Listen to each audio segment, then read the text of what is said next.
पंचायत चुनाव से पहले कांग्रेस ने टिकट वितरण के तरीके में बड़ा बदलाव करने का फैसला किया। अब तक चली आ रही बंद लिफाफे में खाली चुनाव चिन्ह भेजने की परंपरा खत्म होगी।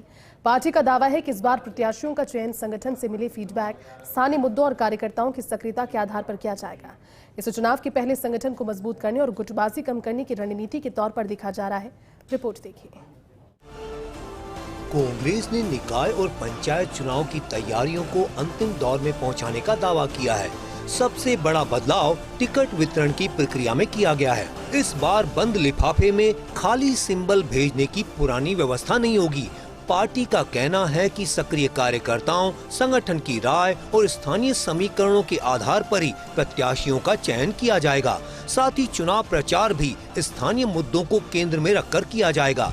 कांग्रेस ने साफ संकेत दिए हैं कि इस बार टिकट वितरण का फैसला ऊपर से थोपने के बजाय संगठन के फीडबैक और स्थानीय कार्यकर्ताओं की सक्रियता के आधार पर होगा। अब देखना होगा कि नई रणनीति पार्टी के भीतर असंतोष कम करती है या चुनावी मैदान में कांग्रेस को राजनीतिक बढ़त दिला पाती है। राजनीतिक तौर पर इसे कांग्रेस की संगठन को मजबूत करने और टिकट वितरण में पारदर्शिता लाने की रणनीति माना जा रहा है। पार्टी स्थानीय मुद्दों को चुनाव का मुख्य आधार बनाकर भाजपा को चुनौती देने की तैयारी में है। साथ ही सक्रिय कार्यकर्ताओं को प्राथमिकता देकर गुटबाजी और टिकट को लेकर होने वाले असंतोष को कम करने की भी कोशिश है। जो पार्टी के लिए काम करता है, मेरा फोकस ये है कि वो ही जिंदा रहता है और वो ही पार्टी के लिए काम करता है और उसी को बदले। वरना एक बार मिल जाए, दो बार मिल जाए, बार बार नहीं मिलता है। अगर कोई गलती करे तो टिकट वितरण जो जनता के बीच में काम करेगा, जो जनता जिसको चाहेगी, वार्ड के लोग जिसको पसंद करते हैं, ये हमारे बीच में रहता है। कांग्रेस पार्टी के मीटिंगों में आता है, कांग्रेस पार्टी के लिए विचारधारा के लिए काम करता है। वो ही एक पैमाना है और वही पैमाना सही पैमाना है। टिकट से पहले कांग्रेस ने की तैयारी। विवादों के बीच पूरे प्रदेश में आयोजित की गयी बैठकें। करीब 14,000 ग्राम पंचायत में समितियों का किया जा चुका है गठन। इन समितियों की एक एक बैठक भी कर ली गई है। निकाय चुनाव के मद्देनजर प्रदेश में 10,000 से अधिक बनाई गई वार्ड कमेटी। इन वार्ड कमेटी ने हाल ही स्थानीय स्तर पर आयोजित की बैठक, लगभग 250 नगर कांग्रेस कमेटियों की बैठक से भी लिया जा चुका है फीडबैक। पार्टी नेतृत्व ने सभी जिलों से 3 अगस्त तक फीडबैक रिपोर्ट मांगी थी। अब सभी रिपोर्ट प्रदेश मुख्यालय पहुंच चुकी हैं और प्रदेश अध्यक्ष भी उनका अध्ययन कर चुके हैं। इसी फीडबैक के आधार पर हर क्षेत्र के लिए जिम्मेदारियां तय की जाएंगी और टिकट वितरण की प्रक्रिया आगे बढ़ेगी।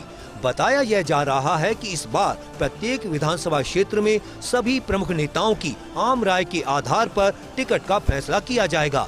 अब खाली सिंबल बंद लिफाफे में नहीं दिए जाएंगे कि कोई भी एक नेता अपनी मर्जी से किसी को भी चुनाव लड़ा दे। प्रत्येक उम्मीदवार की जिम्मेदारी उस क्षेत्र के नेता को लेनी होगी जो टिकट के लिए उम्मीदवार का नाम लेकर आया।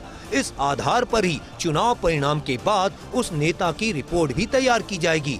अब देखना होगा कि कांग्रेस का यह नया फॉर्मूला चुनावी मैदान में कितना कारगर साबित होता है और क्या संगठन की राय को प्राथमिकता देने की रणनीति पार्टी को राजनीतिक बढ़त दिला पाती है। इससे पहले नेताओं के भरोसे उनको रहना पड़ता था, लेकिन अब गोविंद सिंह डोटासरा ने कहा है कि जो लगातार काम करते हैं उन्हीं को टिकट मिलेगा। इससे अब कार्यकर्ताओं में नया जोश देखने को मिला है। लेकिन देखना ये भी होगा कि पार्टी ने जिस फॉर्मूले का दावा किया है क्या उस पर खरा उतरती है या नहीं, या फिर अंतिम समय में फॉर्मूले को बदलकर पहले की तरह बंद लिफाफों में टिकट दे दिए जाएंगे। कैमरामैन साहिल के साथ Naresh Sharma, first India news, Jaipur.